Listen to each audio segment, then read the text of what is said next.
Les damos la cordial bienvenida a nuestro programa Lo que está pasando. Noticias de geopolítica con conciencia cristiana. Un programa diseñado para estar bien informados sobre lo que está ocurriendo en el mundo y que afecta directamente a nuestra fe. Por R12 Radio. Más que radio, una voz que edifica tu vida.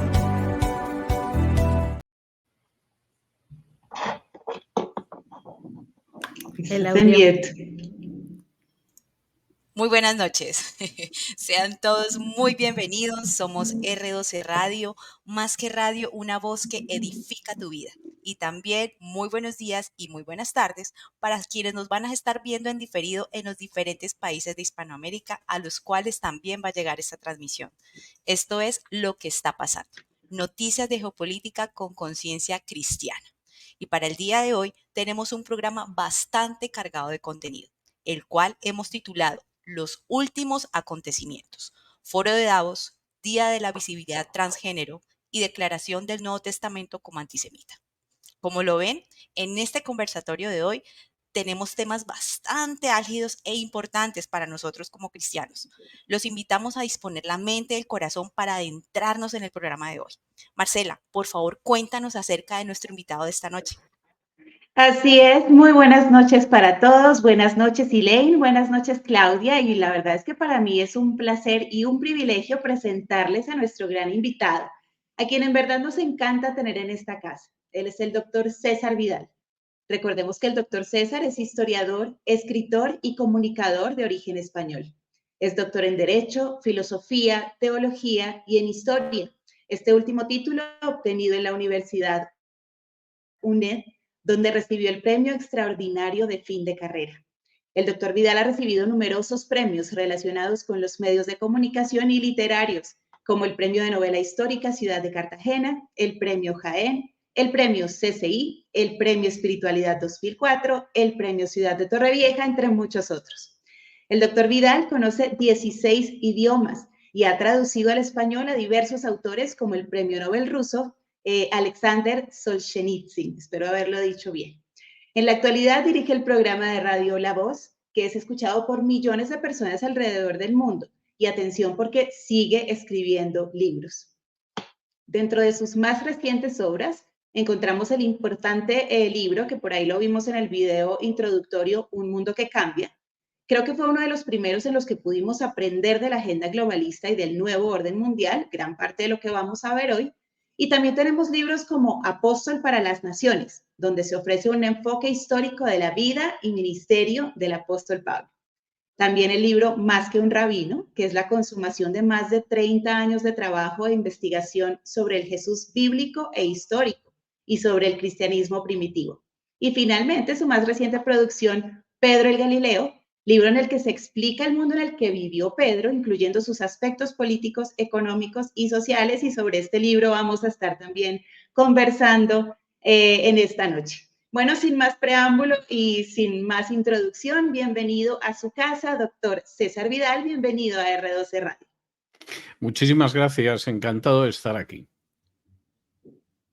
Bueno, doctor, felices de que pueda acompañarnos y bueno, tenemos en esta noche una audiencia todavía conectándose. Tenemos desde Venezuela, Jonás Rafael que nos está saludando.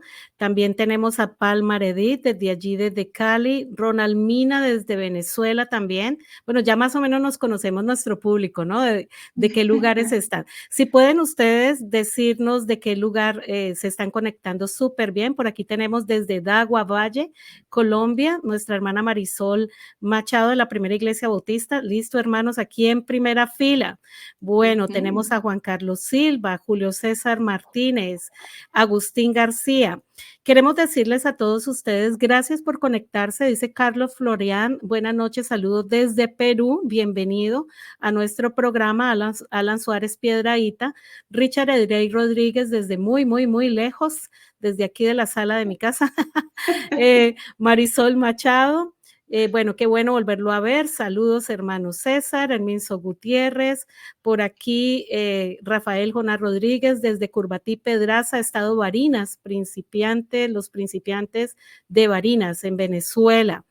Tenemos a Vicky Segura también, Alex Londoño, la voz, cuando ustedes escuchan desde Santiago de Cali, Valle del Cauca, transmite R12 Radio, esta es la voz que nos dice Tremenda voz. Tremenda voz. Juan Fernando Calero desde Cali, Colombia. José Ramírez, bienvenido, Josecito. María Claudia Falla Berincore, bienvenida. Luz Daria Arbeláez desde Maryland. Rafael Lozano desde Cali, Colombia. Bueno, tenemos el público que está entrando. Patricia Sánchez desde Cali, Fernando Valero desde Cali, Colombia. Marta Elena Ramírez desde Bogotá. También tenemos a Julio Martínez y toda su familia allí en Cali. Desde Venezuela, Gregna Flores. Mi cuñada Luz Dari Melo desde Cali, Colombia. Bueno, queremos decirles a todos ustedes que nos encanta tenerles, que este programa es diseñado para ustedes y que nos gustaría mucho que pudieran participar, que puedan participar de qué manera, de manera muy respetuosa, haciendo preguntas y haciendo comentarios y reacciones a lo que nosotros vamos a estar viendo aquí. Pero no les hablo más y entremos en materia, Elaine. Estás en mute. Claro que sí, ya. Como vieron ustedes en la intro, tenemos 3 temas que vamos a abordar y vamos a arrancar en orden cronológico. Foro de Davos. Para los que no saben, el Foro Económico Mundial o el Foro de Davos es un evento anual que convoca más de 3.000 líderes mundiales, entre ellos empresarios, políticos, líderes de la sociedad civil, expertos de diferentes materias, jóvenes de hoy, emprendedores sociales y medios de comunicación. El foro de este año ocurrió en la semana del 15 al 19 de enero en Ginebra, Suiza, y fue titulado Reconstruyendo la confianza en el futuro. Los líderes en esta ocasión de estas organizaciones también supranacionales discutieron cómo reconstruir la confianza en un mundo robótico post-pandémico, destacando la importancia de la colaboración global para superar desafíos complejos. Doctor Vidal, esto es lo que encontramos en los diferentes medios de comunicación si googleamos, ¿cierto? Pero quisiéramos que usted nos dijera cuál es el ABC, qué es lo mínimo que un ciudadano de a pie debe saber. ¿Quién nombró realmente a esta organización? ¿Qué persigue la organización del Foro Económico Mundial? ¿Qué dictamina? ¿Qué debemos saber nosotros acerca de ello? Bueno, el Foro Económico Mundial, que también aparece a veces como Foro de Davos, porque se reúne en una ciudad suiza que se llama Davos, es uno de los grandes instrumentos de la agenda globalista, que pretende empujar la agenda globalista sobre todo el mundo. ¿A quién representa? Pues a los grandes señores de la agenda globalista, es decir, el Foro de Davos no lo hemos elegido ninguno de nosotros, tampoco hay representantes de las distintas naciones, sino que es gente que se ha autonombrado para decidir cómo va a ser el mundo del futuro, de acuerdo a lo que ellos mismos han denominado el gran reseteo, el gran recomienzo de este mundo. ¿Qué sucede en el caso de Foro de Davos, cuya cabeza visible es Klaus Schwab? La gente suele pronunciarlo a este lado del mundo Schwab, como si fuera un nombre inglés, es un nombre alemán, Klaus Schwab.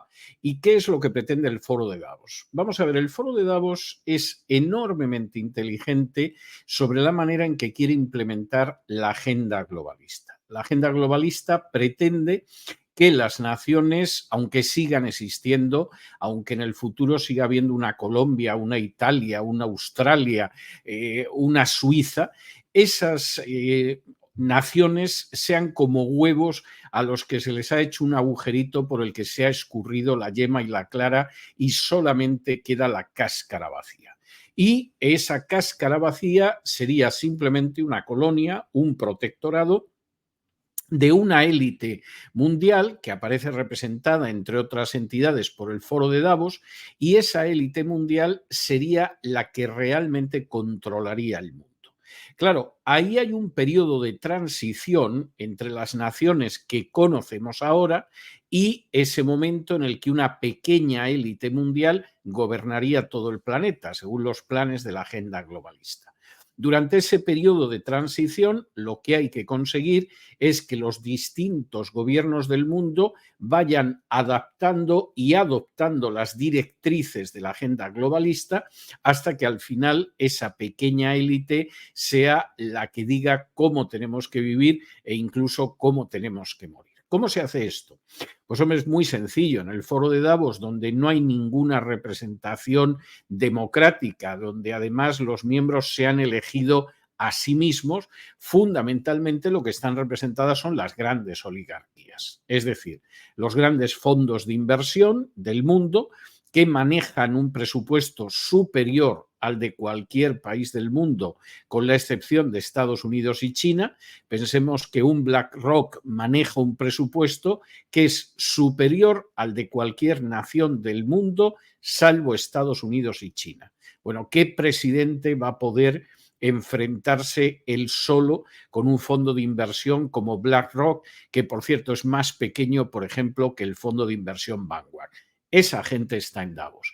En Davos también está la banca mundial. En Davos está la Big Pharma, es decir, las grandes empresas farmacéuticas. En Davos está aquellos que han decidido que van a dictar las normas de salud y de confinamiento para todo el planeta, no porque representen a las naciones del planeta, sino porque se van a colocar encima de esas naciones. Y en Davos, por supuesto, también están los ideólogos que han decidido que miles de millones de personas de este pequeño planeta azul que se llama Tierra son prescindibles y tienen que desaparecer, que han decidido que nos van a someter a un control farmacéutico y sanitario mundial y que han decidido también pues qué papel le va a tocar representar a cada nación en ese nuevo mundo del Foro de Davos. Por ejemplo, en el caso de Hispanoamérica, van a ser naciones que no pueden desarrollarse industrialmente, lo sentimos mucho, pero naciones situadas al sur del Río Grande, olvidaos de vuestro desarrollo industrial. Van a ser naciones a las que se le van a robar las materias primas, pero de una manera verdaderamente salvaje e ilimitada, y son naciones de las que no nos importa en última instancia que huyan por millones hacia el norte y que desde luego que muchos se mueran porque tienen un número de habitantes que es absolutamente prescindible. Y nos da igual si gobierna la izquierda o si gobierna la derecha, porque en última instancia esa agenda globalista del Foro de Davos va sobre una rueda izquierda y sobre una rueda derecha. Puede ir sobre un gobierno de derechas como fue el de Lasso en Ecuador, o puede ir sobre un gobierno de izquierdas como puede ser el de Maduro en Venezuela o como puede ser ahora mismo el de Díaz-Canel en Cuba. Esto por hacernos una idea de lo que es el Foro de Davos. Insisto, gente autonombrada a la que no hemos elegido ninguno, que no representa a ninguna nación, pero que ahora mismo está diciendo a todo el mundo lo que tiene que hacer. Hay gente que los escucha y gente que los resiste. Doctor, escuchándolo hablar en cuanto a esto del Foro de Davos, podemos decir que allí se centra el poder que quiere manejar los hilos del mundo. Como usted bien nombró, en la banca, en la Big Pharma, en los medios que nosotros generalmente frecuentamos, y es por esta razón que ellos tienen, digamos, están logrando ese cometido de influenciar. Se dice, por ejemplo, que para pertenecer al Foro Económico Mundial se debe pagar una acción de 500, si no estoy mal, 500, es un número por 5, no sé si es $5,000, no, 500 o $5 millones, $5 millones una acción, pero aparte de eso, las personas que están allí, muchos de nuestros presidentes o de los presidentes que hay actualmente fueron jóvenes que se iniciaron en el Foro de Davos y ellos en cierta manera tienen ese poder económico y político de poner y quitar a líderes de nuestros países. ¿Qué nos puedes decir en cuanto a esto? Vamos a ver, el Foro de Davos no es el único foco que impulsa la agenda globalista. O sea, no quisiera que la gente cayera en el error de pensar que el Foro de Davos es la estructura maligna y es la única estructura y es la gran estructura. Es una de las estructuras que impulsa la agenda globalista. Por ejemplo, en estos días se reúne en Madrid el Club Bilderberg, que es otra de esas estructuras que impulsa la agenda globalista. Y, por ejemplo, existe otro grupo menos conocido que se llama Our Guardians, nuestros guardianes, que también impulsa esa agenda globalista. En el caso de Our Guardians, cualquiera que vaya a su página web y vea la foto, verá que en el centro de la foto está el Papa Francisco y a su lado está Lady Rothschild. Y luego hay gente de los sindicatos, de la Big Pharma, de la gran banca internacional, de los fondos de inversión, etcétera, etcétera. Hay gente, por supuesto, que está en todas partes. El Papa Francisco siempre se dirige al foro de Davos y además está en el centro de la foto de las Guardians. Es decir, hay gente que está en los distintos lugares. Sí es cierto que en el caso del foro de Davos existe una escuela de juventudes, por llamarlo de alguna manera, donde se ha ido cooptando a personas que luego, en un número importante de casos, acaban convirtiéndose en presidentes de distintos países. No es un caso excepcional. Por ejemplo, el Club Bilderberg también invita a sus reuniones a aquellos que parece que pueden llegar a presidentes, y algunos llegan, y otros no, otros se quedan por el camino. Es decir, el hecho de que te inviten o el hecho de que estés en ese foro juvenil del foro de Davos no significa que vas a ser presidente. Sí que te has colocado en el buen camino para serlo, pero no es una garantía al 100%. Ahora bien, la verdad es que el foro de Davos es resistido por muy poca gente. Esa es una realidad. Las naciones que ahora mismo se están enfrentando con el foro de Davos y la agenda globalista, pues en Europa estaría la Hungría de Orbán, estaría la Eslovaquia de un primer ministro eslovaco que sufrió un atentado terrorista hace unas horas en Eslovaquia, estaría Rusia, estaría China y luego algunas naciones africanas que se están enfrentando con la agenda globalista, fundamentalmente porque no quieren volver a ser colonias otra vez o porque se dan cuenta de que la única manera de ser libres, independientes y soberanas es resistir a esa agenda globalista. Permítanme que les ponga un ejemplo de lo que esto significa, porque además tenemos que soportar una propaganda para ignorantes o estúpidos que nos está diciendo continuamente que la agenda globalista no solo nos lleva hacia el mejor de los mundos, sino que además nos lleva hacia la libertad, la democracia, etcétera, etcétera. Hace poco más de un año, la Casa Blanca, la Unión Europea y la Organización de Naciones Unidas amenazaron a las naciones africanas con el hambre, literalmente con el hambre, con no enviarles ni un grano de trigo, si esas naciones no incorporaban en su derecho interno la ideología de género. Si usted no incluye el aborto, el matrimonio homosexual, la adopción de niños por parejas homosexuales, no van a recibir ni un grano de trigo, se van a morir ustedes en masa. Y las naciones africanas, de las que por regla general se habla muy poco en los medios de comunicación occidentales, con una gallardía y una valentía y un coraje que desgraciadamente no es tan común, respondieron a la Casa Blanca, a la Unión Europea y a la Organización de Naciones Unidas que no iban a aceptar incorporar en su derecho la ideología de género y que ya conseguirían la comida por otro lado. Bueno, al final el grano lo consiguieron gracias a Rusia, a China y a India.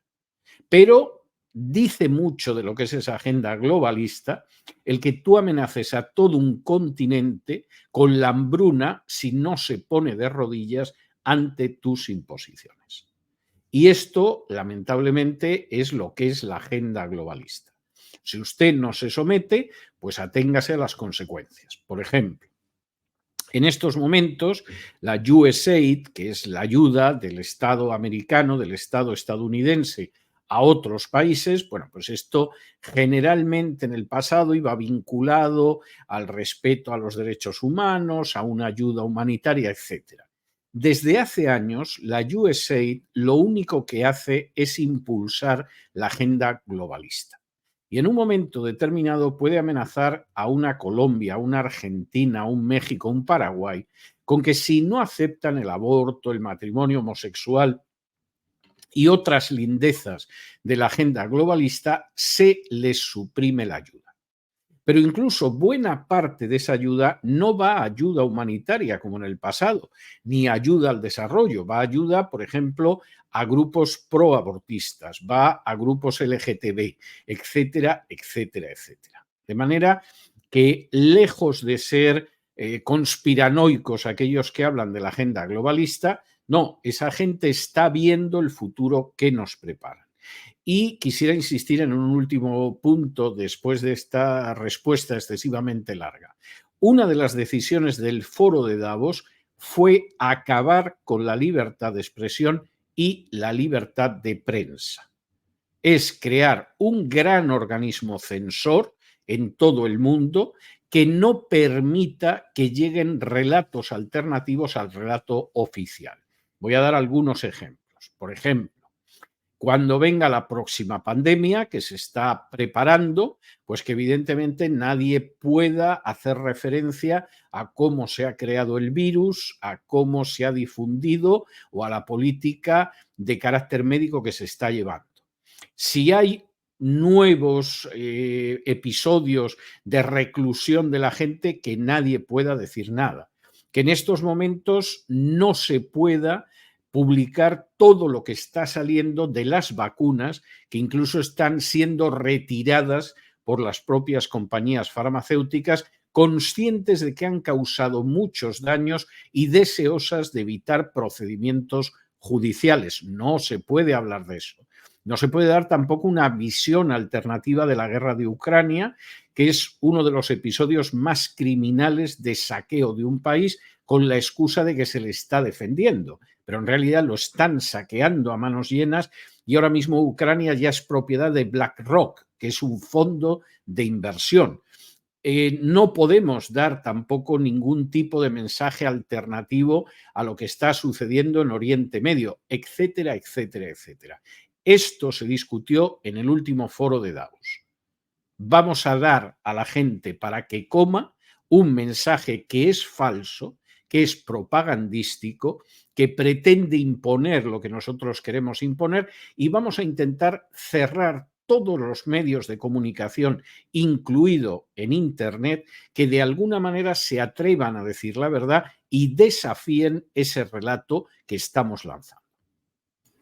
Sí, escuchábamos a una ponente precisamente del Foro de Davos decir que el gran problema que estaba viviendo el mundo en este momento no era tanto la crisis climática, como digamos ha sido un gran énfasis de ellos, sino la desinformación para ellos y que era necesario entonces poder crear eso que usted nos acaba de decir, un sistema de control, de censura, para que aún lo que estamos haciendo aquí, pues, no pueda salir, ¿no? Claro, y por supuesto, calificar de desinformación a la verdadera información. Por ejemplo, el cambio climático es una estafa. Esto no lo digo yo, esto lo dicen docenas de premios Nobel en ciencias que han firmado manifiestos diciendo es una estafa. Esto lo dice uno de los fundadores de Greenpeace, que ha sido la gran ONG ecologista desde hace décadas y que ha dicho esto es una estafa. ¿Por qué esa estafa? Bueno, evidentemente para aquellos que impulsan la estafa hay fondos públicos, hay ayudas en la universidad, hay becas, hay conferencias que hace que se sumen a propagar y a difundir esa estafa.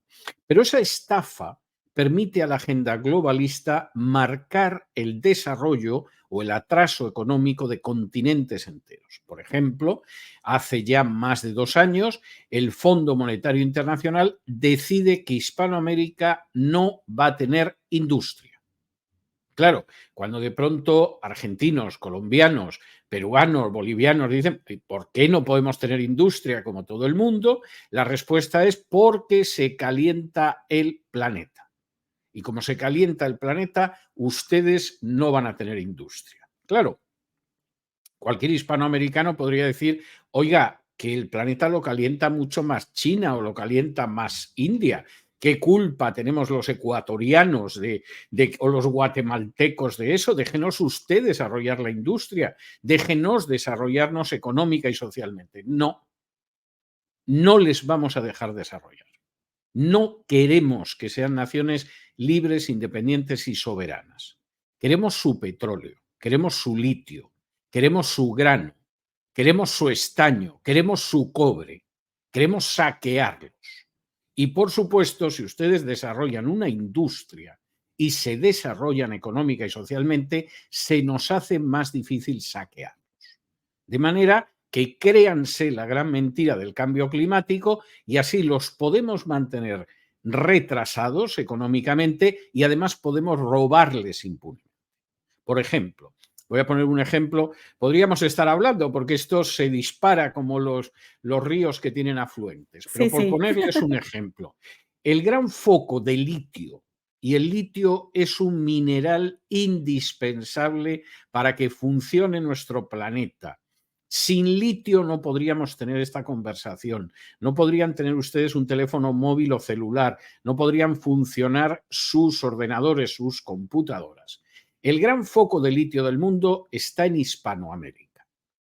Lo lógico sería que aquellas naciones hispanoamericanas, un Perú, una Argentina, etcétera, formaran una alianza para controlar el litio y mantener el control del litio en sus manos. Esto es lo normal. Es decir, ustedes y un servidor tenemos campos de trigo, vamos a ponernos de acuerdo y vamos a ver cómo suministramos el trigo. Bueno, todos los esfuerzos de la agenda globalista es que no se pueda producir esa alianza. Pero al mismo tiempo que podamos robar el litio que hay en Perú, que podamos robar el litio que hay en Argentina. Y esto lo disfracemos de infinidad de trajes que son absolutamente falsos. Vamos a hablar de que, bueno, no funcionan las empresas públicas, por lo tanto vamos a privatizarlas. Pero no van a quedar en manos de argentinos, van a quedar en manos de los grandes fondos de inversión como BlackRock. Bueno, pues este otro mineral que está en Colombia, que está en Venezuela, etcétera, vamos también a privatizarlo, pero no va a quedar en manos de empresas colombianas o de empresas venezolanas, van a quedar en manos de los mismos poderes multinacionales que forman parte de nuestros guardianes, que forman parte del Foro de Davos, que forman parte del Club Bilderberg. Y esto es muy importante, porque además no solamente es que hay un peso enorme sobre los partidos políticos para que todos, izquierdas y derechas, vayan en la misma dirección, sino que cualquier intento de contarle a la gente lo que está sucediendo cada vez es un intento más difícil y cada vez es un intento más perseguido. Voy a dar el último dato y me callo para que me formulen la siguiente pregunta. Tranquilo. En estos momentos, en España, donde hay un proceso muy adelantado de acabar totalmente con la libertad de prensa y libertad de expresión, se está pensando en crear un ministerio de sostenibilidad democrática. Y uno dice, a ver, ¿y eso de la sostenibilidad democrática qué es? Explíquemelo usted, porque esto de la sostenibilidad ya se utiliza para todo. ¿Qué es la sostenibilidad democrática? Muy sencillo, que no vamos a dejar publicar ninguna información que nos parezca que no hace sostenible la democracia. De modo que olvídese usted de publicar nada sobre las vacunas, sobre la agenda globalista, sobre la guerra de Ucrania, sobre cualquiera de estas cosas. Y el Ministerio de Sostenibilidad Democrática no va a ser nada más que un inmenso órgano de censura. O sea que estamos viviendo de pronto unos últimos momentos, ya va Marcelita, unos últimos momentos de pronto de esta gestión si dejamos que todo esto crezca. Marcela. Sí, y justamente elaborando sobre esos datos que nos estás dando y el título justamente de la reunión de este año, Reconstruyendo la confianza en el futuro. Aquí que somos comunicadores, ¿cuál es esa narrativa o esa cáscara de narrativa a partir de porque cuando uno escucha la frase realmente uno dice, sí, hay que reconstruir la confianza en el futuro, qué lindo se escucha. ¿En qué es que ellos están persiguiendo que nosotros les reconstruyamos la confianza? ¿En que la gente les crea solamente a ellos? Exactamente. O sea, La en que nos confianza, fiemos absolutamente de lo que nos dicen y confiemos que nos llevan por el buen camino, aunque nos lleven como ovejas al matadero. Vamos a ver, cuando uno ve a un personaje como Harari, que es un charlatán israelí, no quiero decir autor porque es un charlatán, es el autor de Homo Sapiens, luego ha escrito otra serie de libros. El primer libro llamó mucho la atención, pero a mí es un libro que me pareció la obra de un verdadero charlatán. Y además se podía ver muy claramente que iba en la dirección de la agenda globalista. Bueno, pues Harari es un personaje que aparece por el Foro de Davos todos los años y que, entre otros mensajes, sostiene que en este planeta sobran miles de millones de personas que son prescindibles y a las que podríamos eliminar tranquilamente porque maldita la falta que nos hacen. Claro, ni él ni su novio están dispuestos a formar parte de los prescindibles.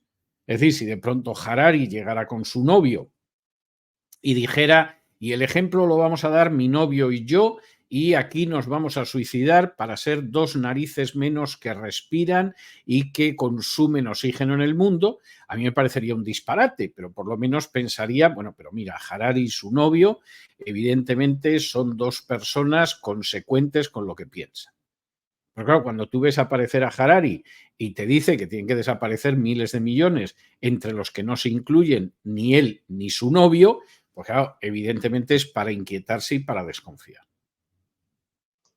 entonces, por el contrario, deberíamos tomar ese mensaje justamente como, ojo con lo que nos están diciendo, y es parte también del mensaje que dan este tipo de emisoras como R12 Radio, así que todos muy atentos a seguir con estas noticias. ¿Cuál es el momento de esta agenda globalista que tiene fecha 2030?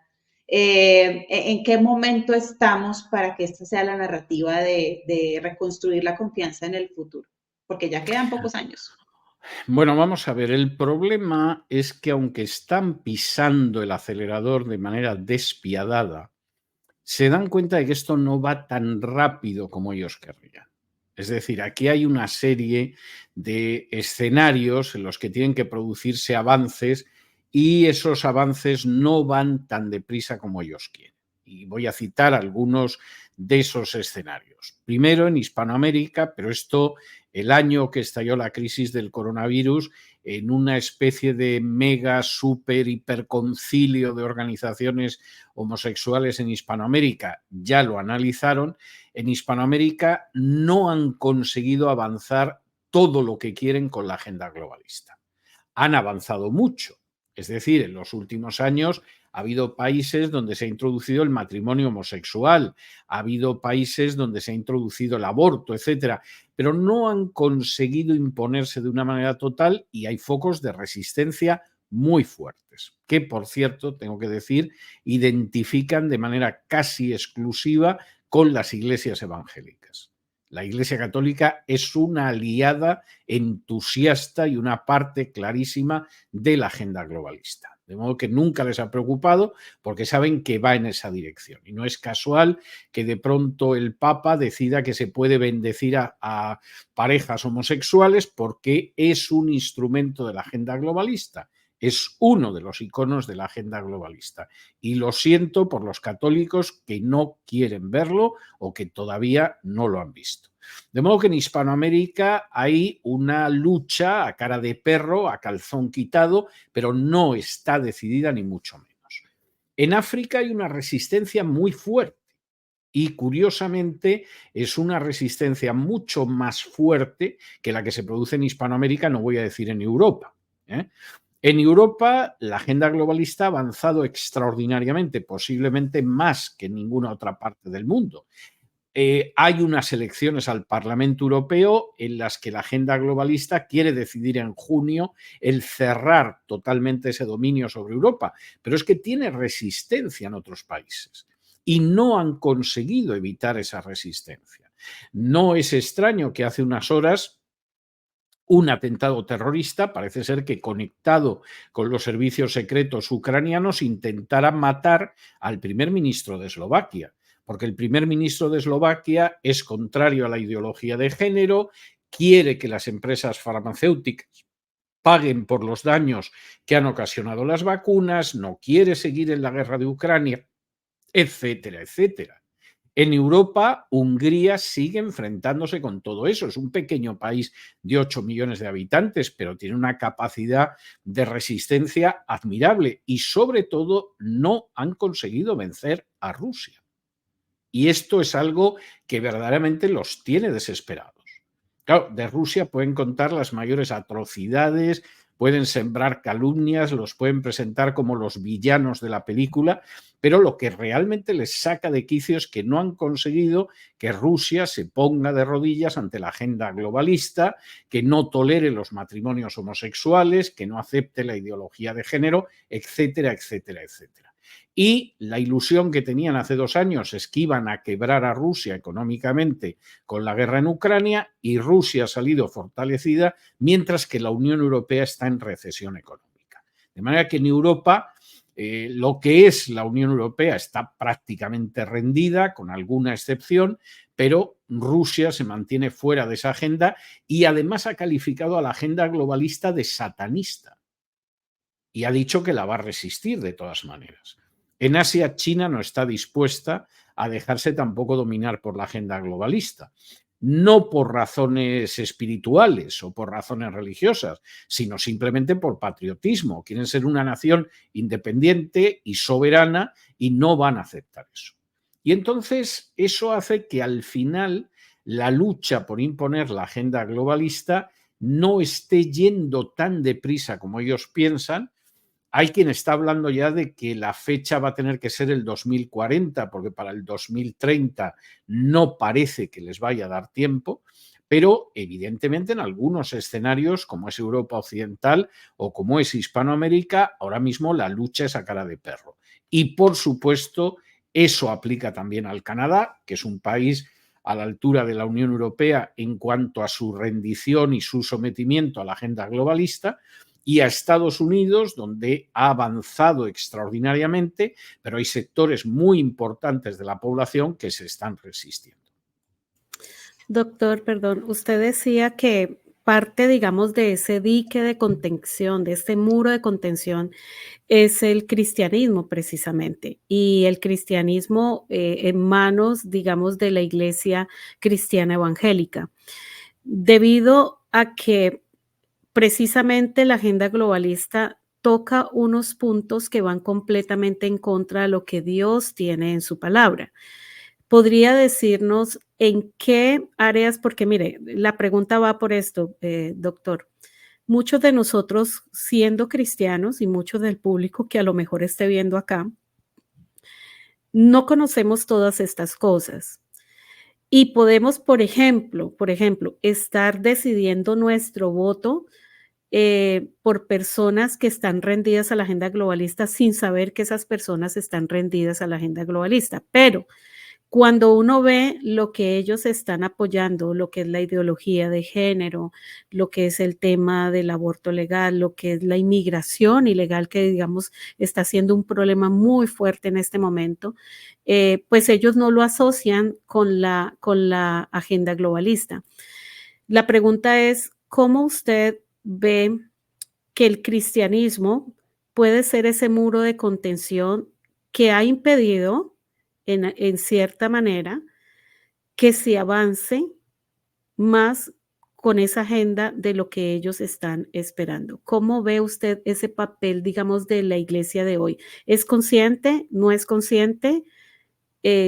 ¿Qué papel juega la iglesia en ese poco avance o no poco avance, porque no es poco, sino no como ellos quisieran que se estuviera dando? Vamos a ver, hay un dicho en España para referirse a la gente que está despistada y no sabe realmente dónde está viviendo, que es: estos están en Belén con los pastores. Estos deberían de estar sabiendo en qué mundo viven, en qué circunstancias están, y estos están en Belén con los pastores. Bueno, desgraciadamente hay muchas iglesias evangélicas en Hispanoamérica que están en Belén con los pastores. Eso es una realidad que tenemos que abordar. Y, por el contrario, los que están enfrente sí son muy conscientes de esa realidad. Déjenme que les cuente una historia. El mismo pocos meses antes de que estalle la crisis del coronavirus, se celebra en Bogotá un gran concilio de organizaciones homosexuales de Hispanoamérica. Ahí se reúne todo el mundo para analizar cómo va avanzando o no va avanzando la ideología de género. Y llegan unánimemente a 3 conclusiones. Primera conclusión: estamos parados. Hemos conseguido avanzar en algunos países, en algunos terrenos. Bueno, pues aquí se ha aprobado el aborto, en tal estado de México existe el matrimonio homosexual, pero en términos generales estamos parados y no está muy claro que podamos seguir avanzando. Primera conclusión. Segunda conclusión: la culpa es de las iglesias evangélicas. Lo sepan o no lo sepan, estén enterándose de lo que sucede o estén en Belén con los pastores, la culpa es de las iglesias evangélicas. Y lo razonan de la siguiente manera: nos hemos equivocado. ¿Por qué nosotros calculamos que la religión más importante en Hispanoamérica es la Iglesia Católica? Y numéricamente es así, todavía es así. Entonces, nuestro razonamiento fue sencillo. La Iglesia Católica tiene una estructura piramidal, tiene una cúspide. Y lo que sucede es que el católico de a pie, tenga los principios que tenga, cuando arriba tocan el silbato, se pone en fila y marca el paso, igual que en el ejército. El católico le puede gustar o no gustar este papa, el de más allá, este obispo o aquel otro. Pero cuando le dicen que obedezca, no tiene cerebro propio, no tiene conciencia propia, no tiene razón propia y obedece. Exactamente igual que en el ejército, cuando da órdenes un general, un sargento no le discute. Puede pensar que el general está loco y aquí nos van a matar a todos, pero el sargento no le discute. Y el razonamiento de estas organizaciones es: como la Iglesia Católica es así, nosotros contábamos con que íbamos a pactar con la Iglesia Católica e íbamos a seguir avanzando. Porque no, la cuestión no era vamos a pactar, sino la cuestión es claro que vamos a pactar. Lo que tendremos que negociar es el precio que le damos, pero claro que pactamos. Y todos obedecen. Pero han aparecido estos malditos evangélicos de debajo de las piedras. No tienen una organización piramidal como la Iglesia Católica, cada uno va por su lado, han puesto a la gente en la calle y no hemos podido avanzar. Tercera conclusión por unanimidad: tenemos que infiltrarlos y destruirlos. El único obstáculo que tenemos en Hispanoamérica no está en los partidos políticos, no está en las fuerzas sociales, jamás en la Iglesia Católica, que es nuestra aliada. El gran enemigo son las iglesias evangélicas y, por lo tanto, las infiltramos o las destruimos. A partir de ese momento, se aprueban cantidades de dinero para escribir libros contra los evangélicos, para realizar documentales contra los evangélicos, para producir series de televisión contra los evangélicos y para respaldar a aquellas personas que dentro de las iglesias evangélicas defienden la ideología de género o algún otro dogma de la agenda globalista. Y podría citar incluso alguna editorial evangélica clásica que publica libros defendiendo la homosexualidad a partir de ese momento, porque efectivamente le pagan la edición de ese libro. Por citar algún ejemplo.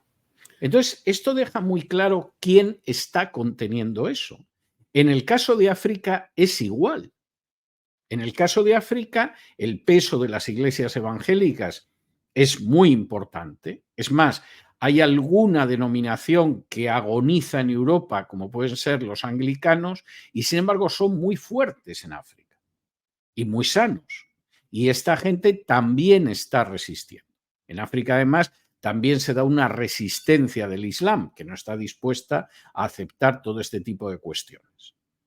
Y entonces, en medio de esa situación, este es el gran enemigo. De modo que necesitamos infiltrarlos, necesitamos destruirlos, desacreditarlos, y si conseguimos atontarlos y que no se enteren de nada, pues también nos sirve.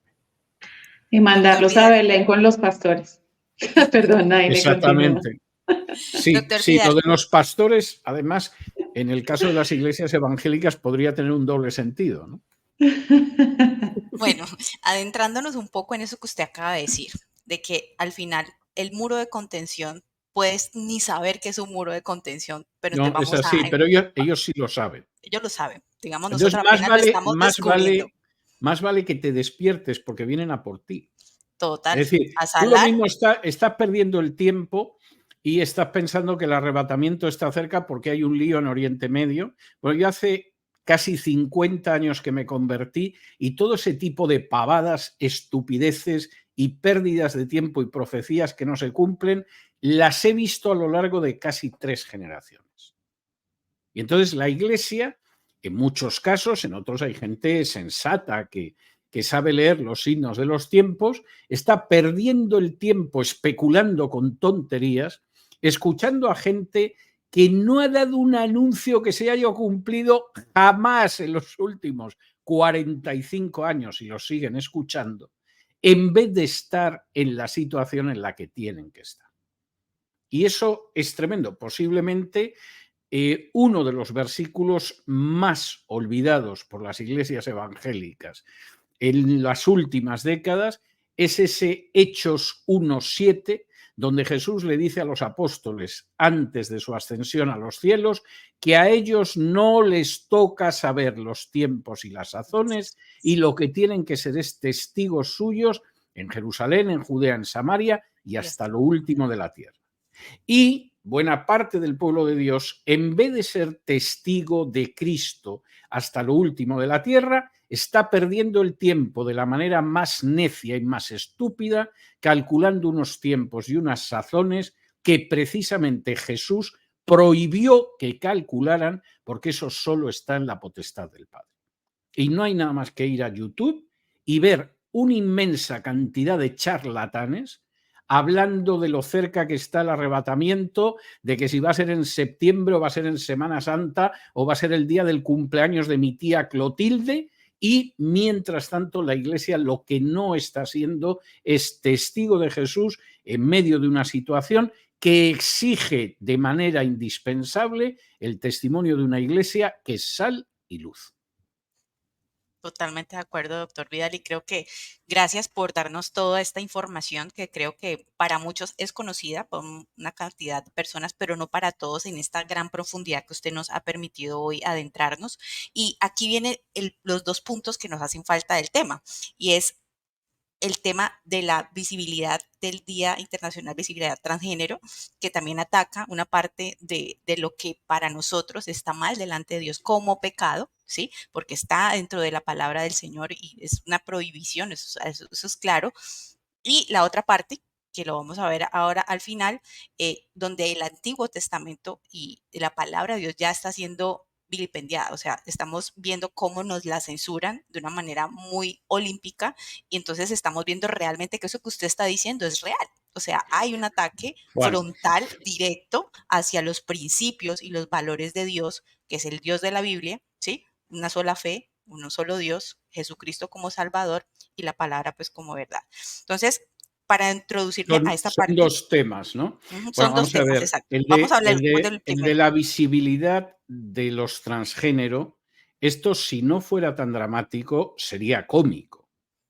Es decir que en Estados Unidos no tienen visibilidad los transgénero y tenemos hasta que dedicarles un día es una burla.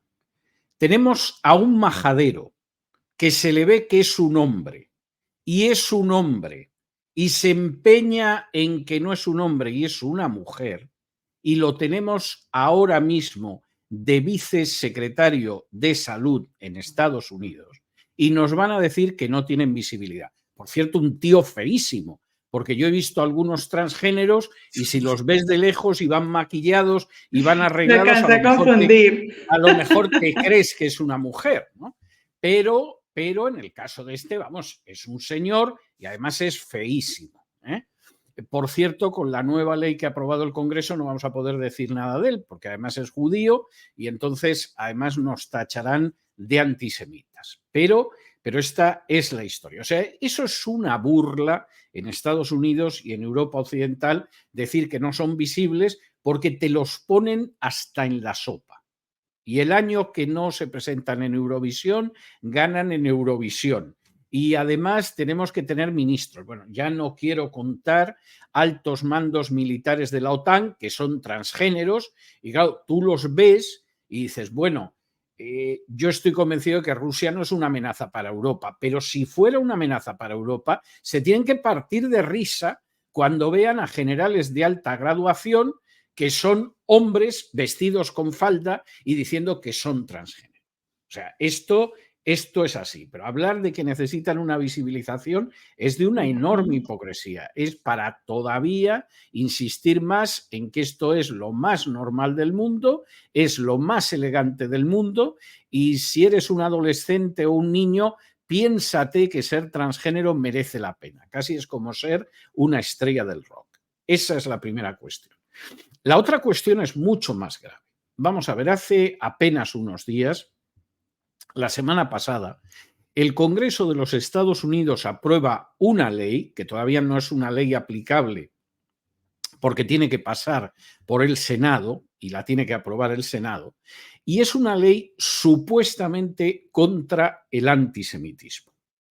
Esta ley es una ley que ya se intentó pasar el año pasado y que no pasó porque los términos de la ley que voy a explicar ahora son terroríficos y son inaceptables.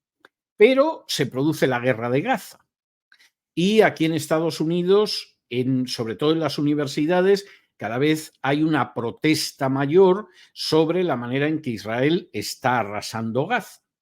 Y entonces dicen, esta es la ocasión de empujar la ley.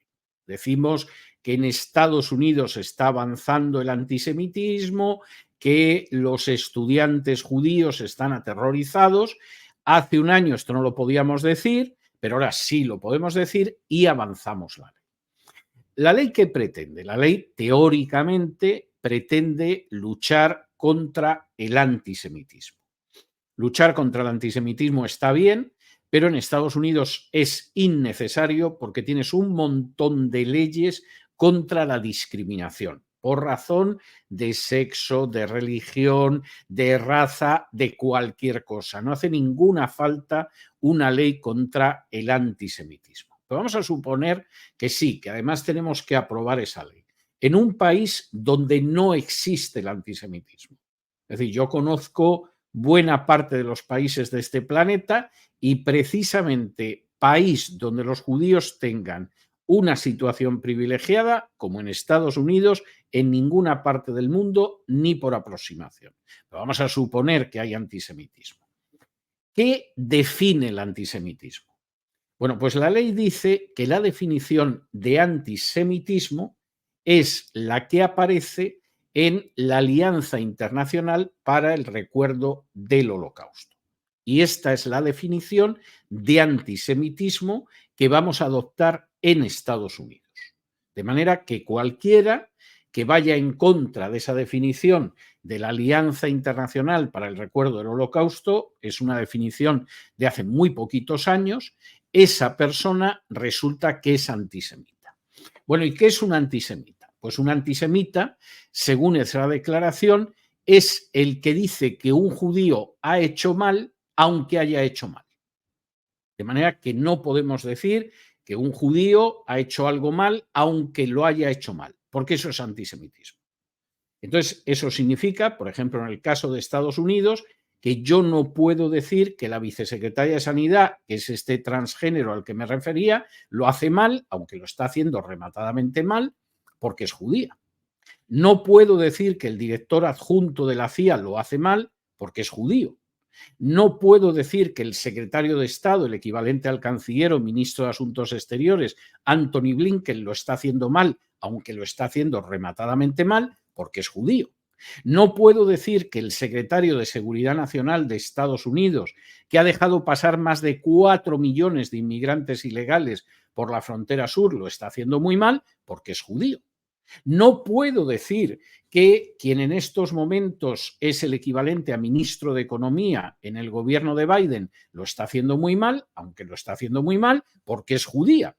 Y así podría seguir continuando. Tampoco puedo, de acuerdo con esta definición, decir nada sobre el Estado de Israel que sea crítico. Y sobre todo, no puedo comparar nada de lo que haga el Estado de Israel con lo que hayan hecho los nazis. De manera que si yo, por ejemplo, cito al filósofo israelí más importante de la historia, que es Yeshayahu Leibovitz, que decía que los israelíes, desde el momento en que consideran que la tortura es legal y torturan a los presos legalmente, son judeonazis, si yo menciono a Leibovitz, que era judío e israelí, soy antisemita. No puedo hacerlo. Tampoco puedo mencionar la referencia a judíos que son poderosos y que toman decisiones. No puedo hablar de Soros, que es uno de los iconos de la agenda globalista, porque es judío. No puedo hablar de Larry Fink, que es el jefe, el CEO de BlackRock, que es el gran fondo de inversión mundial, porque es judío. Y todo eso es antisemitismo. Pero ahora llegamos a la parte más grave. No puedo tampoco hacer referencia a hechos históricos concretos, entre ellos que los judíos tuvieron que ver con la muerte de Jesús, literalmente.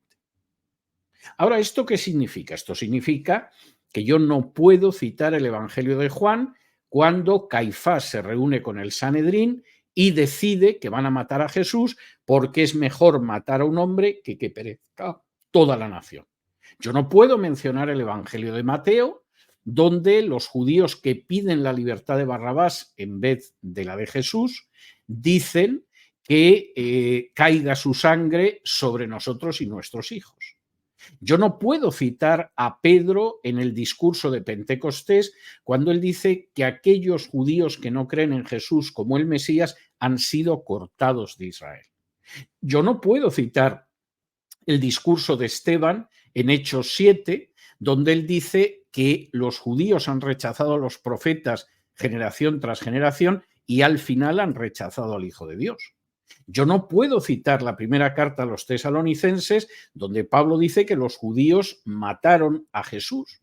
Yo no puedo citar el discurso de Pedro ante el Sanedrín en Hechos 4, donde Pedro dice que vosotros, refiriéndose al Sanedrín, por la mano de Pilato, crucificasteis al justo. Es decir, no puedo citar infinidad de referencias que aparecen en el Nuevo Testamento, pero tampoco en el Antiguo. Porque, claro, yo no puedo citar a Oseas, que dice que el reino de Israel es como una prostituta y como una adúltera. No puedo citar al profeta Ezequiel, donde compara el reino de Israel y al reino de Judá con dos hermanas que se han comportado como prostitutas. No puedo citar al profeta Jeremías, que dice que mentís a la gente cuando le hacéis confiar en Jerusalén y en el templo, diciendo paz, paz, cuando no hay paz y va a llegar el castigo de Dios. No puedo mencionar a Isaías, que dice que los dirigentes del reino de Judá son como Sodoma y Gomorra. Es más, tengo que tener cuidado de no mencionar al propio Dios, porque es que en el libro del Éxodo Dios le dice a Moisés que este es un pueblo al que voy a destruir y sacaré un pueblo de ti, y Moisés intercede para que no lo haga. Y no puedo citar nada de eso porque, según esa definición, es antisemitismo. Entonces, con la idea de luchar contra el antisemitismo, que hay infinidad de instrumentos ya en la legislación americana, yo voy a introducir una ley que me va a permitir silenciar a todos los que yo quiera silenciar, de la manera más fácil. Y sobre todo me va a permitir silenciar de manera directa a los cristianos. De una manera muy directa. Porque efectivamente va a ser muy difícil predicar en la Biblia sin hacer referencia en algún momento a la pasión y muerte de Jesús, a la predicación de los apóstoles, a los profetas, etcétera, etcétera. Hombre, puedes predicar sobre el Salmo 23, pero quiero decir que tu capacidad de enseñar sobre la Biblia queda tremendamente reducida. Y esto... Esto es algo que si pasa en el Senado, pues evidentemente lo que nos espera son las catacumbas. Doctor Vidal, esta generalización que pues uno diría, venga, pero sabemos que Israel está en el corazón de Dios y a través de Israel llegó la salvación a la humanidad. Esa generalización de decir es que ningún judío, cuando sabemos que no fueron todos tampoco, fue un grupo específico, ¿cierto? Habían unos que defendían en ese momento, eran seguidores de Jesús, sus apóstoles eran judíos y entonces no por eso ellos fueron también los que, digamos, levantaron el dedo y señalaron, crucifíquenlo. Esa generalización detrás, aparte de lo que usted nos está diciendo, lo que está buscando es cercenar la libertad del evangelio. ¿Cuál es el Pero, peligro pero totalmente. para nosotros como pueblo de Dios al decir, ah, bueno, como eso es favoreciendo a Israel, entonces yo tengo que hacer así y seguir adelante y decir, ah, no, sí está bien? Porque puede haber personas que creen erróneamente, digamos, con un corazón de amor hacia Israel, hacia el pueblo judío como pueblo de Dios, por ese sello y esa cobertura que hay sobre ellos, sentir, digamos, esa simpatía y llegar a esa confusión. ¿Qué les podemos decir a ellos? Ya, pero vamos a ver, hay una cuestión que es importante en cuanto a lo que dice la Escritura sobre quién forma Israel. O sea, la Escritura no identifica al Estado de Israel con Israel. Cualquiera que va a los primeros 4 capítulos del libro de los Hechos ve con claridad que Pedro, citando del libro de Deuteronomio, dice que aquellos que no creen en el Mesías Jesús han sido cortados de Israel. Podrán ser algunos racialmente judíos, otros practicar el judaísmo, etcétera, pero no son Israel.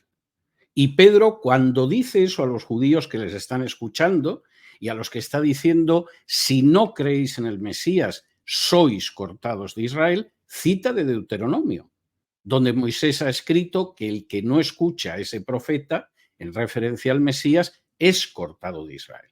Eso Pablo lo vuelve a repetir en Romanos 11. Y Pablo utiliza la imagen del olivo. Dice, hay un olivo que es Israel, pero aquellos judíos que no han creído en Jesús han sido cortados del olivo, ya no forman parte de Israel. Y por el contrario, los gentiles que sí han creído en Jesús han sido injertados como unas ramas silvestres en el olivo. Y esto lo vuelve a repetir Pablo, por ejemplo, en Gálatas 3, cuando él dice que la descendencia de Abraham no son los judíos naturales, la descendencia de Abraham son los que creen en Jesús y esos son herederos según las promesas. Y da lo mismo que sean hombre o mujer, esclavo libre, griego o judío. Y el problema es que eso que está expresado con enorme claridad en las Escrituras no se puede pertenecer a Israel sin creer en Cristo. No se puede ser parte del pueblo de Dios sin creer en Cristo. Hay gente que lo ha perdido de vista e identifica la pertenencia a un estado concreto, que además es un estado, en fin, que dista mucho, deja mucho que desear en su comportamiento moral con el pueblo de Dios. Eso es antibíblico. Es más, voy a ir más lejos. La Biblia enseña vez tras vez que la relación de Israel con Dios depende de su fidelidad al pacto. Cuando no existe una fidelidad al pacto, Dios no deja que Israel haga lo que quiera. Dios ejecuta juicios sobre Israel. Y eso aparece desde el libro del Deuteronomio, donde dice claramente que tiene un camino de vida y un camino de muerte. Y eso se basa en la fidelidad al pacto. Desde el momento en el que no hay fidelidad al pacto, lo único que puede venir de parte de Dios es el juicio. En estos momentos, Israel, la ciudad de Tel Aviv, es la capital homosexual del Mediterráneo. ¿Por qué, si Dios no toleraba eso en la época de Josías, en la época de Manasés, en la época de Sedequías, lo va a tolerar ahora en la época de Netanyahu? Por ejemplo. ¿Por qué, si Dios en un momento determinado no tolera que el pueblo de Israel rechace al Mesías y lo castiga con la destrucción del templo y de Jerusalén, por qué eso estaba mal en el siglo I y en el siglo XXI está bien, no tiene importancia y además tienen un lugar especial en el corazón de Dios? Por favor, reflexionemos en lo que dicen las Escrituras. La base de la relación de Israel con Dios es la fidelidad al pacto. Ese pacto ya no está vigente, no hay nada más que leer la carta a los hebreos para ver que ha sido sustituido por un pacto mejor. Toda la carta a los hebreos es una carta para decir el antiguo pacto está derogado. Y hay un nuevo pacto que profetizó el profeta Jeremías, y ese pacto, que es mucho mejor, está basado en la sangre de Cristo. Lo que establece una relación de pueblo y de salvación con Dios es la aceptación de Jesús y el hecho de recibir el sacrificio de Cristo. Y no hay ningún pueblo que vaya a salir de esa situación en ningún momento. La Biblia no muestra eso en ningún lado, muestra todo lo contrario. De modo que a mí esto me parece muy importante. Esto nos desviaría en otras direcciones, pero yo me temo que hay una idea muy equivocada sobre lo que es Israel. Voy a dar otro punto, que me parece importante. La inmensa mayoría de los habitantes del Estado de Israel ni siquiera son racialmente judíos. O sea, descienden de los askenasíes, que en su mayoría proceden de un reino que estaba situado en Europa Oriental, entre Europa Oriental y Asia, que es el reino de los jázaros. Y es gente que ni siquiera racialmente es semita. En su mayoría son semitas, por ejemplo, los judíos sefardíes, los misraín, que son judíos que vienen de países árabes. Pero los fundadores del Estado de Israel es gente que viene sobre todo del este de Europa y ni siquiera racialmente son judíos. Es decir, ni son una descendencia espiritual de Abraham, ni son tampoco una descendencia racial de Abraham. Pero insisto, la relación con Dios es a través del pacto. Si uno quiebra el pacto, no puede esperar las bendiciones del pacto. Eso es algo que se ve desde la primera página de la Biblia hasta la última. Sí, doctor, yo quería enfatizar algo allí, porque lo que nos trae la noticia es que hay una agenda detrás de esa noticia, y es una agenda política, ¿sí? No cabe duda. No cabe duda. Pero también es espiritual. Vamos a ver. Sí. Este es un aspecto que no se puede pasar por alto.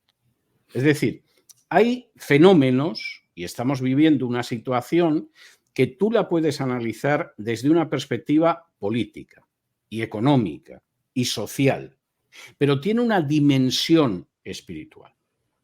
Y esa dimensión espiritual, los que están enfrente la tienen muy clara.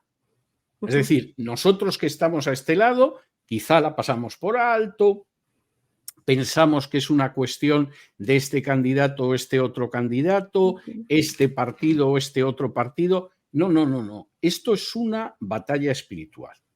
Y sin añadir la dimensión espiritual, no se puede entender lo que está pasando.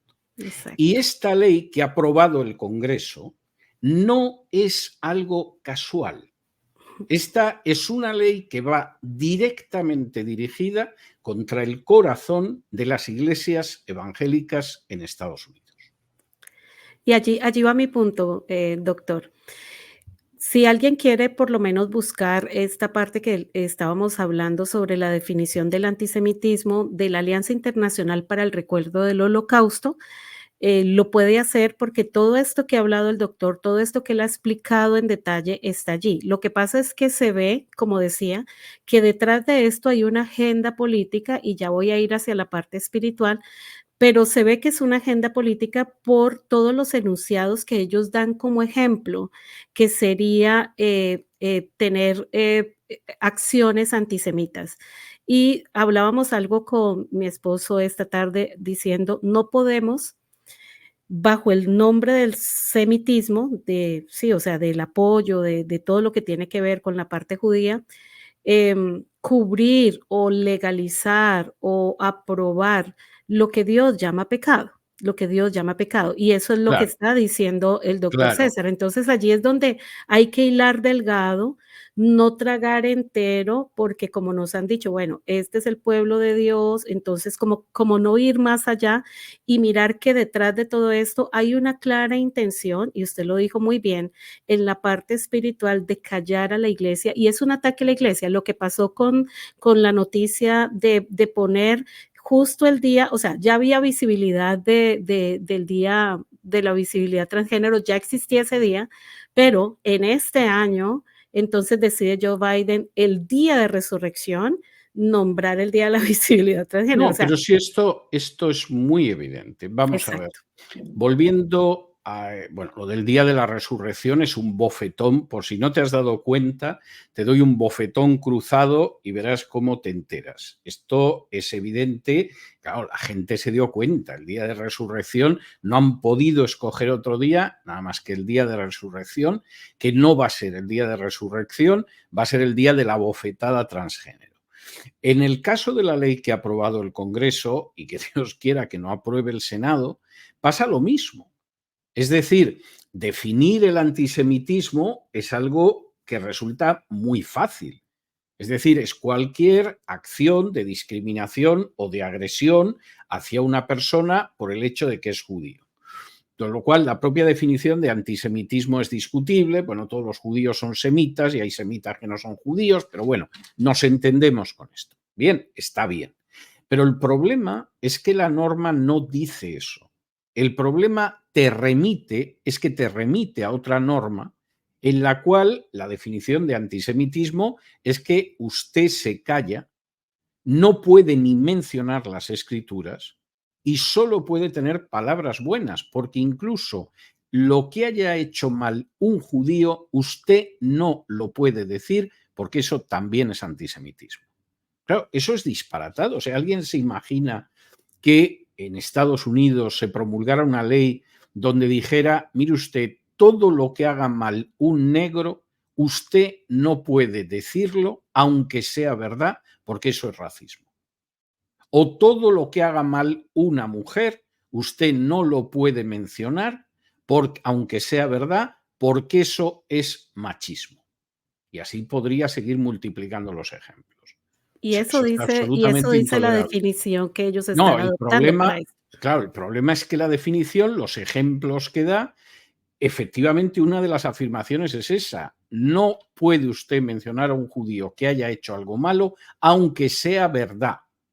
Claro, yo comprendo que puedas decir, hombre, decir que una persona ha hecho algo malo cuando no lo ha hecho está mal, sea judío, sea gentil o sea marciano. Yo creo que en eso está todo el mundo de acuerdo. Pero que se considere antisemitismo, que si yo, por ejemplo, digo que el señor Mayorkas, que es judío y es el secretario de Seguridad Nacional en Estados Unidos, lo está haciendo muy mal, porque ha dejado pasar a más de 4 millones de inmigrantes ilegales a territorio americano, soy un antisemita, no, pues evidentemente es que no puedo hablar de eso. Y cuando ya te llega a ejemplos de los temas que no puedes mencionar, y entre ellos está el papel de los judíos en la muerte de Jesús, pues claro, evidentemente no solamente es que hay páginas y capítulos enteros del Nuevo Testamento que desaparecen, es que desaparecen del Antiguo.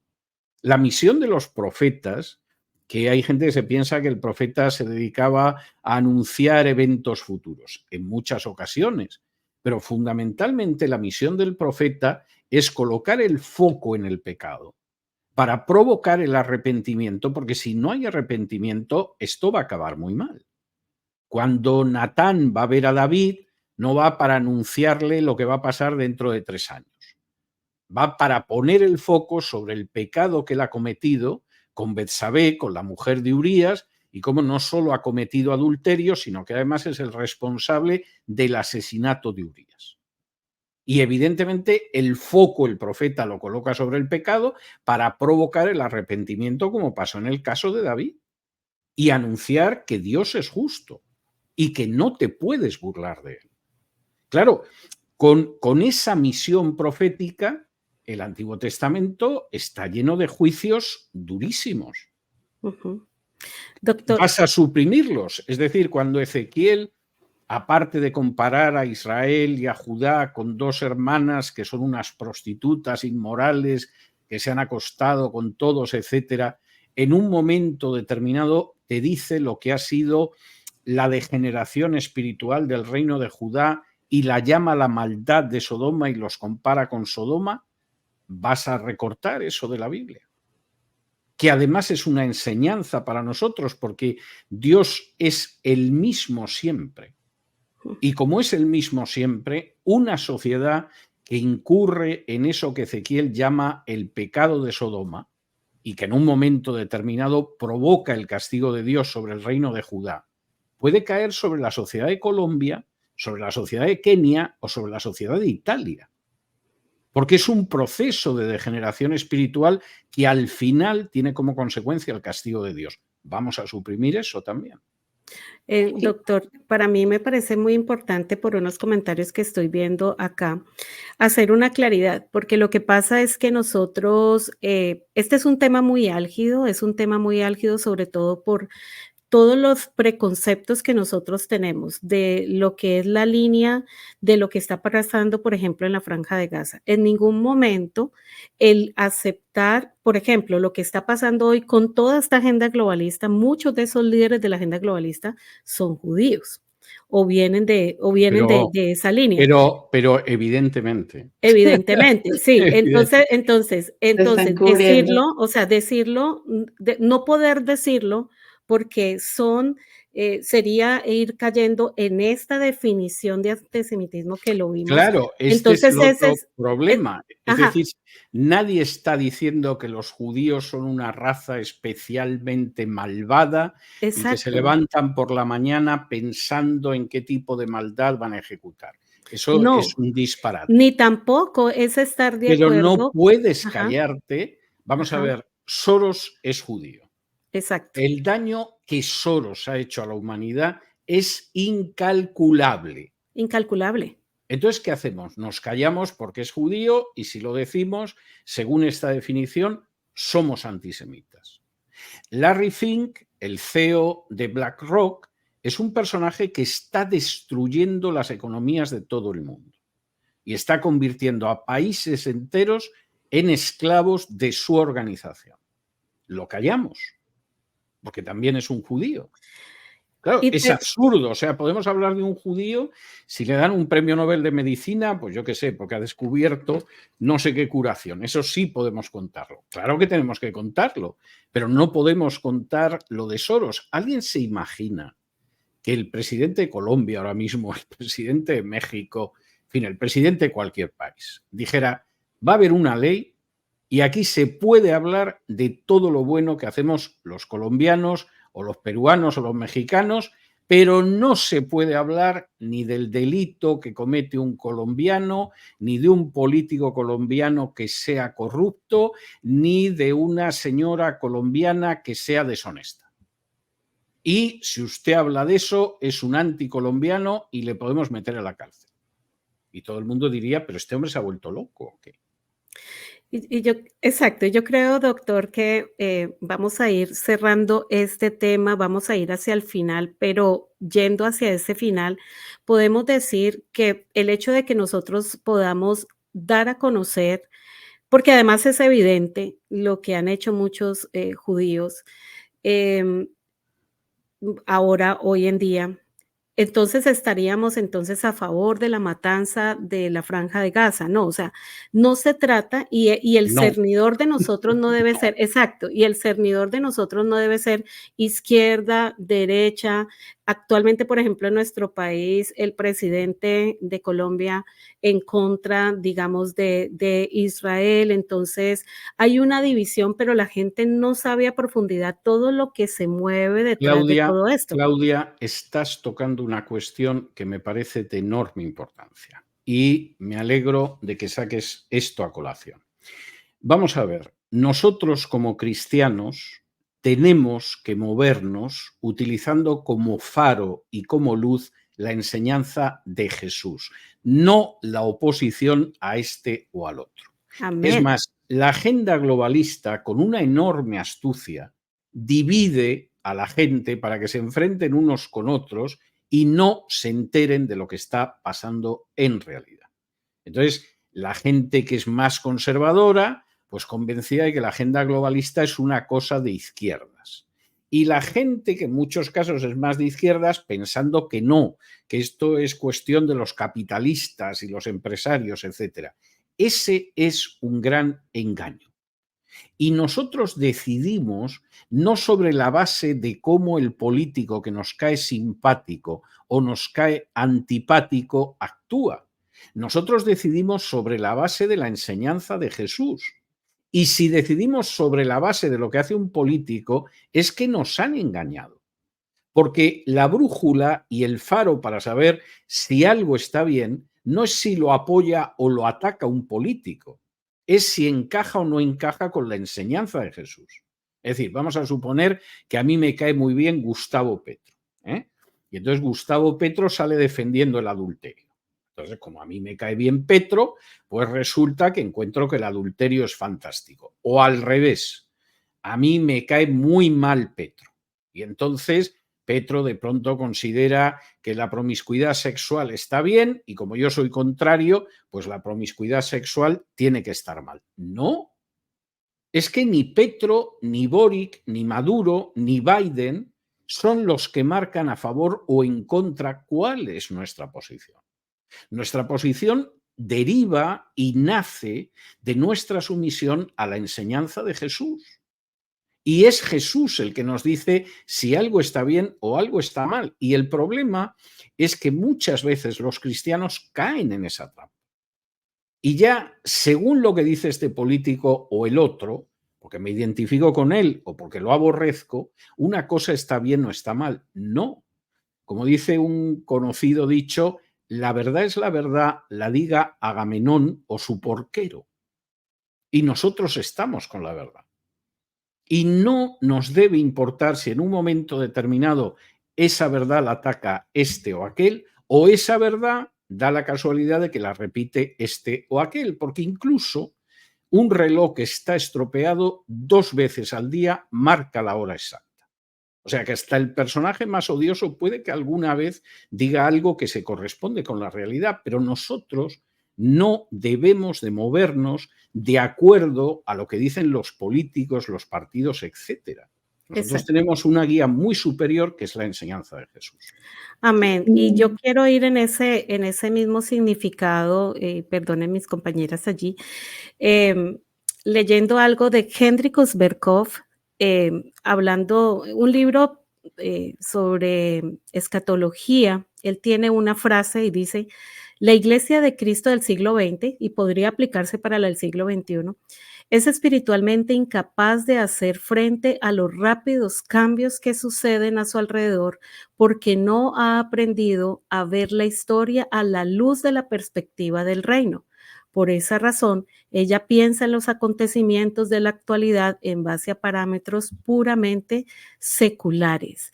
Y es lo que nos trae el Hay poder mucho de evitarlo. verdad en eso, hay Exacto. mucho de verdad en eso, pero cuando viajas a otra parte del mundo, te quedas sorprendido de que tus hermanos no lo ven igual. Déjame que te ponga un ejemplo, porque creo que estamos tocando temas muy importantes y además cuestiones que son esenciales y que se pasan por alto, por desgracia.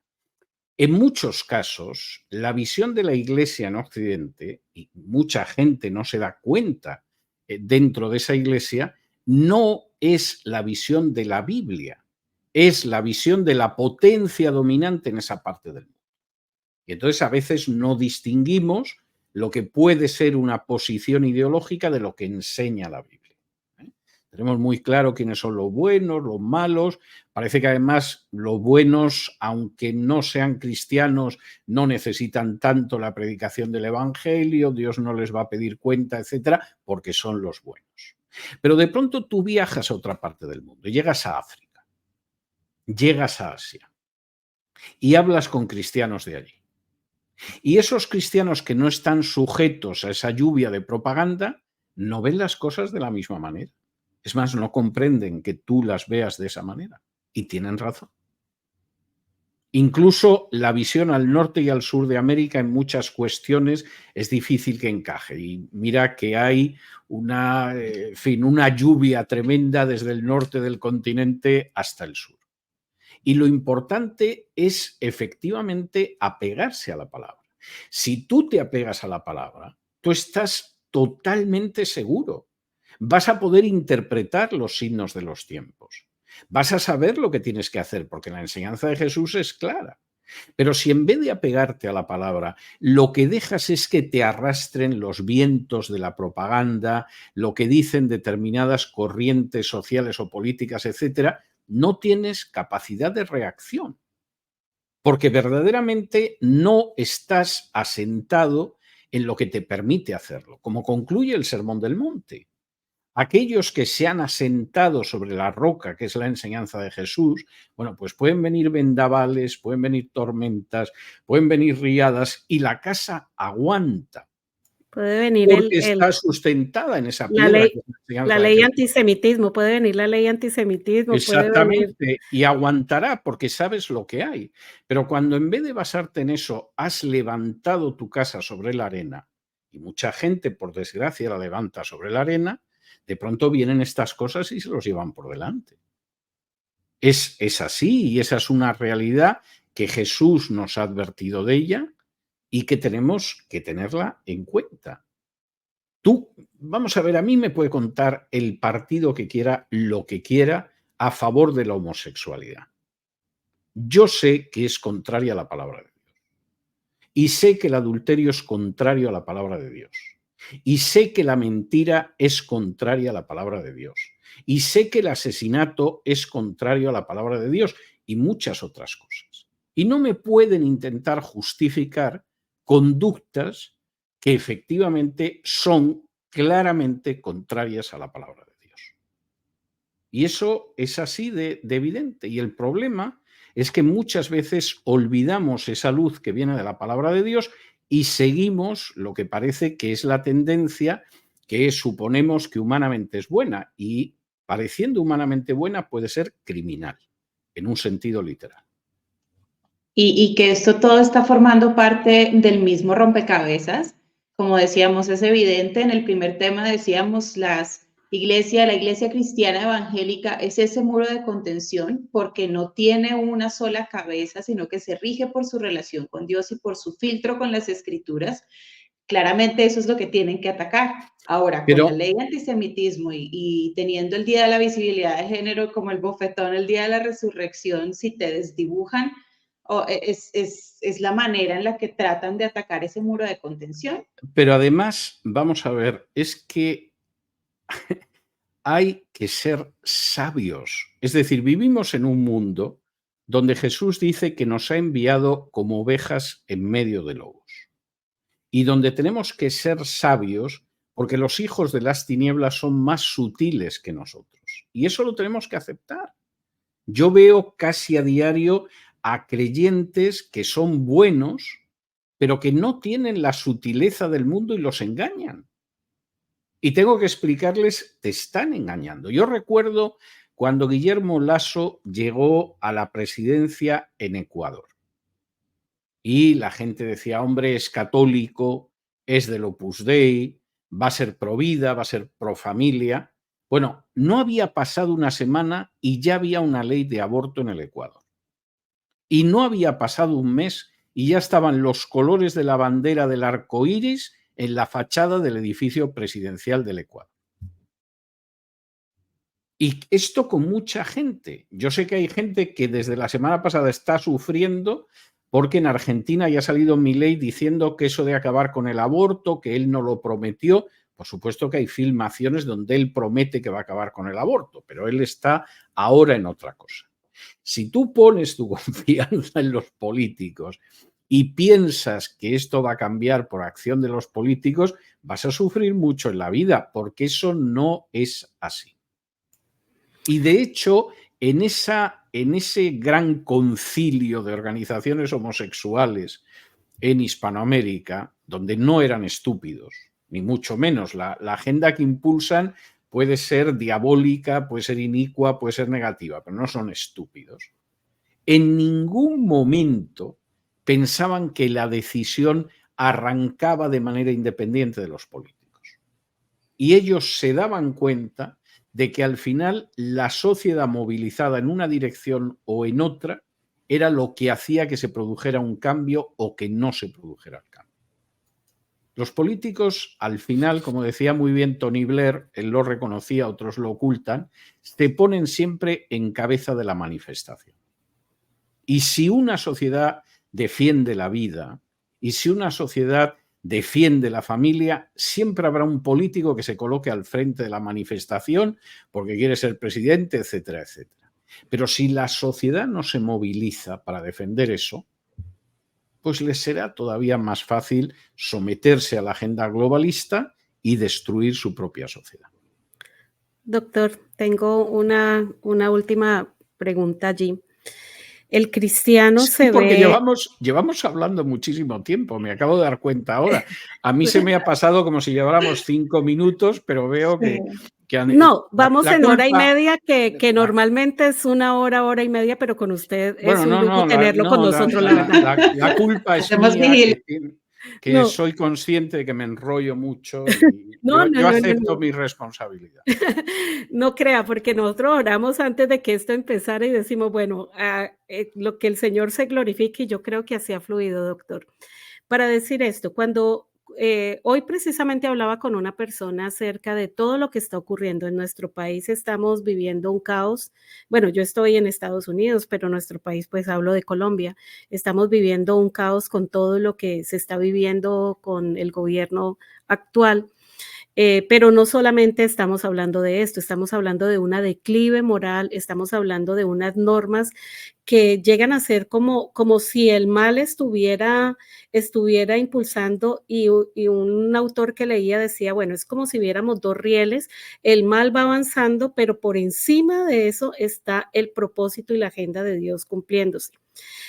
Y que los cristianos nosotros debíamos ver el futuro no con ese temor de todo lo que está pasando, porque es que la verdad uno mira las noticias y esto abruma, esto da dolor ver cómo cada día caemos más bajo, más bajo, más bajo.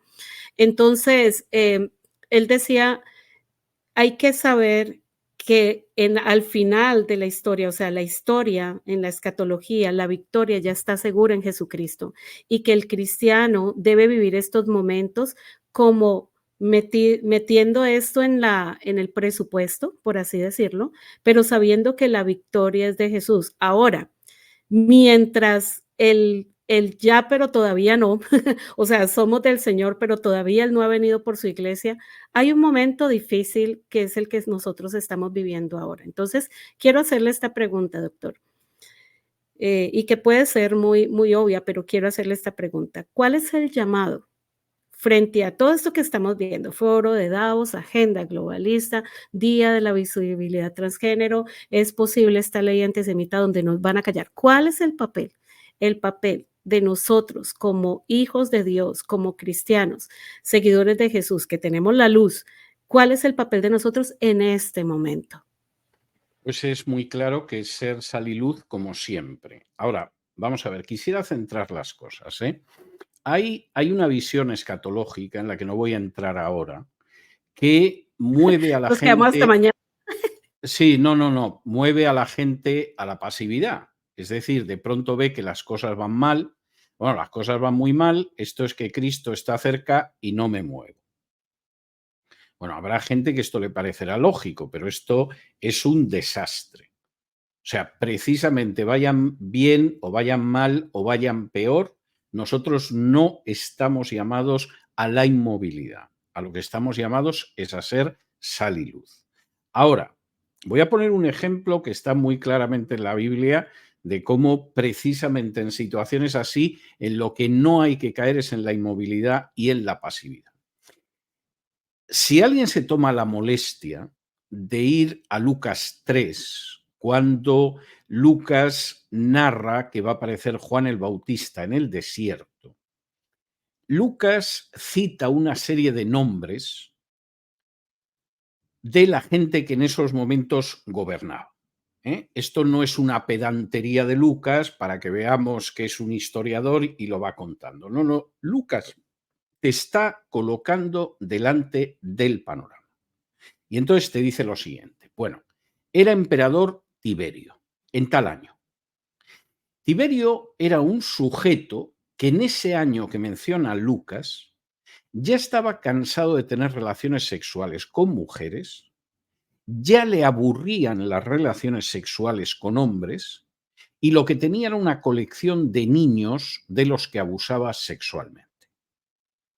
Ese era el dueño del mundo. El segundo al que menciona Tiberio es Pilato.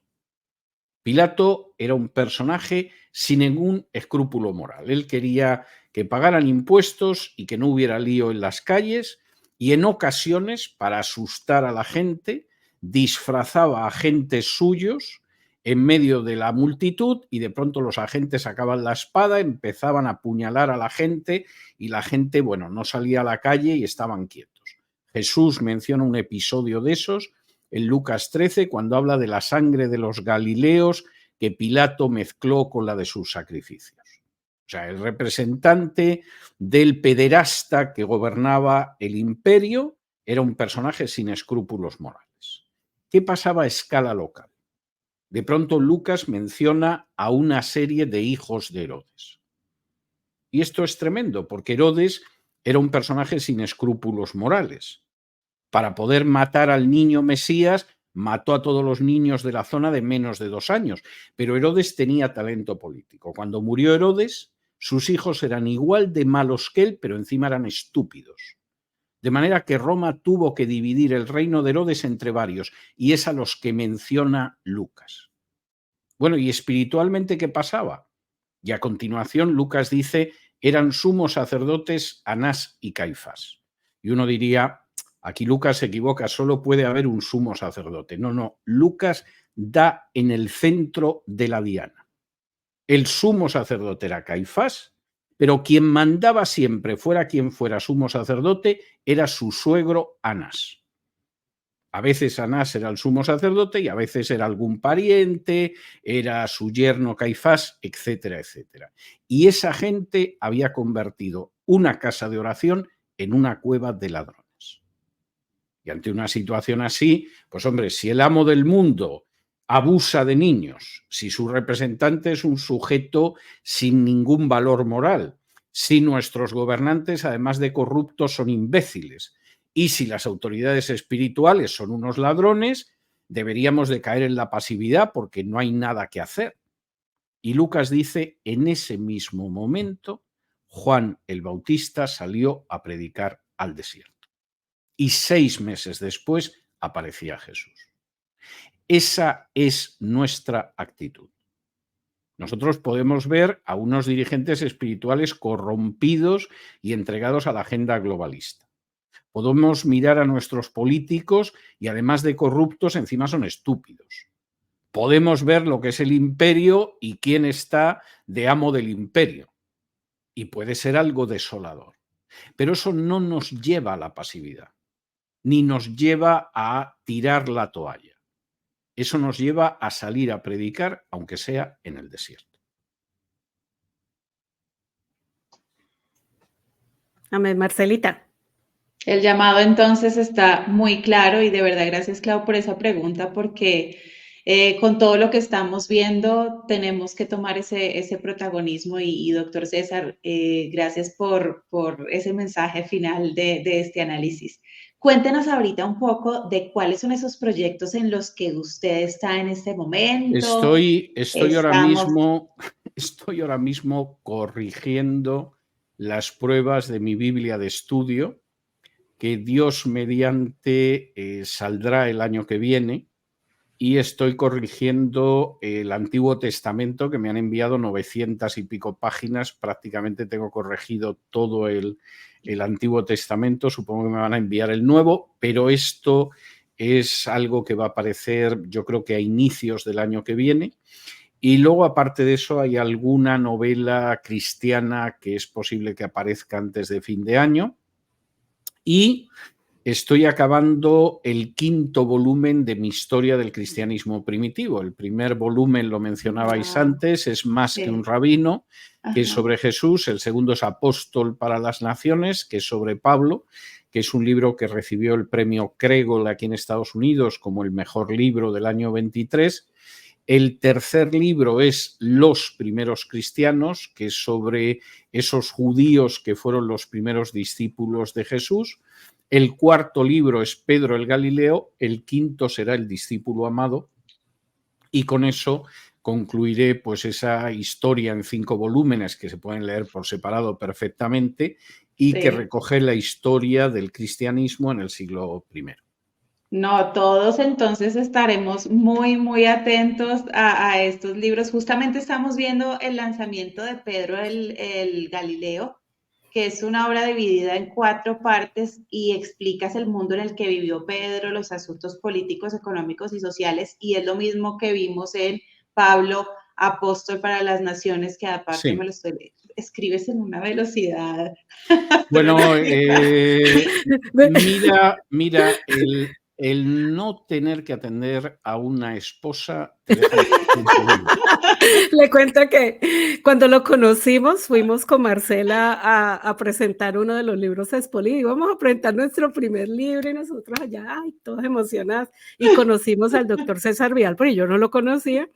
Cuando no, que ha escrito más de 200 libros y nosotros... En esa época ya lleva como 500. En esa época ya lleva más, o sea, en realidad... No, deja tiempo libre. Yo decía en broma, en un tuit hace un par de días, decía que si Aragorn, que es uno de los personajes del Señor de los Anillos, ¿no?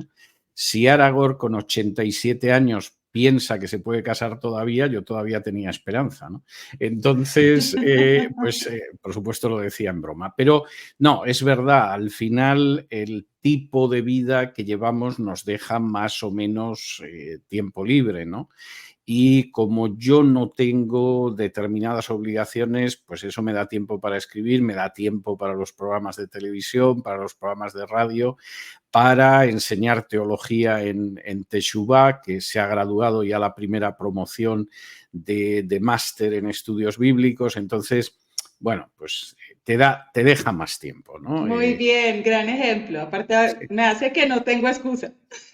Bueno. Con eso no tengo excusa. También es verdad que luego la lavadora, el lavavajillas, la comida eso y todo eso lo hago yo también, pero es una manera de desintoxicar. O sea, acabas la radio y dices, bueno, ahora me voy a poner a cocinar. Vamos a lavar los platos. Entonces eso es hasta relajante.